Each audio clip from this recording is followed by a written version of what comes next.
সবসময় আসলে ওয়ার্নিং দিয়ে গেছি যে আইনানুগ ব্যবস্থা নেব এবার আসলে আইনানুগ ব্যবস্থাটা আগে নেওয়া হয়েছে, তারপর আসলে আমি পেজের মধ্যে পোস্ট করেছি। অতিরিক্ত ভালোবাসা বহিঃপ্রকাশ হতে পারে যদি পজিটিভলি চিন্তা করি। অনেক চেষ্টা করে আমরা অনেক খাটি কিন্তু আপনাদের ভালোবাসা অর্জন করার জন্য। বাংলাদেশের দর্শকরা এখন আসলে অনেক ভার্সেটাইল, অনেক ধরনের অনেক জনরার মানে গল্পের কাজ দেখেন তারা। এটা আমরা শুধু ওনারা যে শুধু বাংলাদেশের কাজ দেখেন তাও কিন্তু না, এত ধরনের এক্সপিরিয়েন্স হয়ে গেছে আসলে আমাদের দর্শকদের, যারা রেগুলার দর্শক।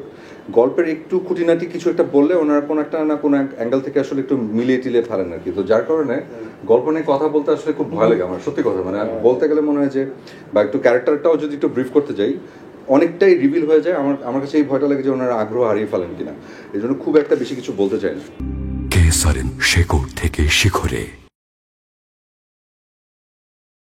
আমরা সবসময় অনেক শিল্পীদের দেখি যে ওয়ার্নিংটা দেয়, আমারও হয়েছে এরকম অনেকবার, অনেক কিছু মিথ্যা বানোয়াটভাবে একটা খবর অন্যভাবে প্রচার করার চেষ্টা করা হয়েছে। সবসময় আসলে ওয়ার্নিং দিয়ে গেছি যে আইনানুগ ব্যবস্থা নেব এবার আসলে আইনানুগ ব্যবস্থাটা আগে নেওয়া হয়েছে, তারপর আসলে আমি পেজের মধ্যে পোস্ট করেছি। কারণ যারা এসব মানে একটা জিনিস ওটাকে ভুলভাবে আসলে মানে প্রেজেন্ট করার চেষ্টা করেছেন, ওই জিনিসটা আসলে আমার নিজের আসলে ভালো লাগেনি। আমি যখন সামনে দেখলাম ওদেরকে, এবং দেখে তখন মনে হলো যে এই মানুষগুলো ফেসবুকের মধ্যে এরা নিউজ ছাড়ছে, এই করছে, মানে আমি দেখে আসলে বিশ্বাস করতে পারছিলাম যে এই এতটুকু একটা বাচ্চা ছেলে বা এই মানুষটা, মানে এই মেয়েটা এটা করতে পারে, মানে এটা চিন্তার বাইরে ছিল।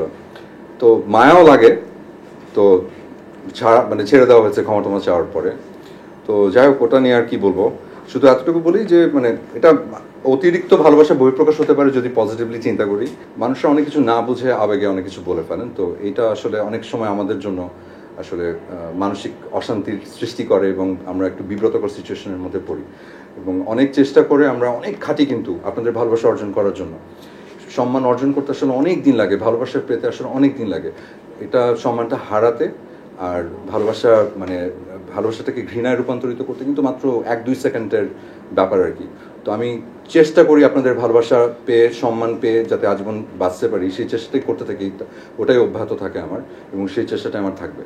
সো ভুল বুঝবেন না আর কি, এতটুকুই বলবো। এবং আর যারা এই ধরনের গুজব বা মিথ্যা বানোয়াট এই কাজগুলো করেন, আমি মানে তাদেরকে জ্ঞান দিয়ে আসলে কোনো লাভ নেই।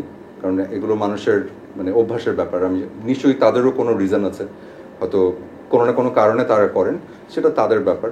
সত্যিই থাকবে, এতটুকুই জানি।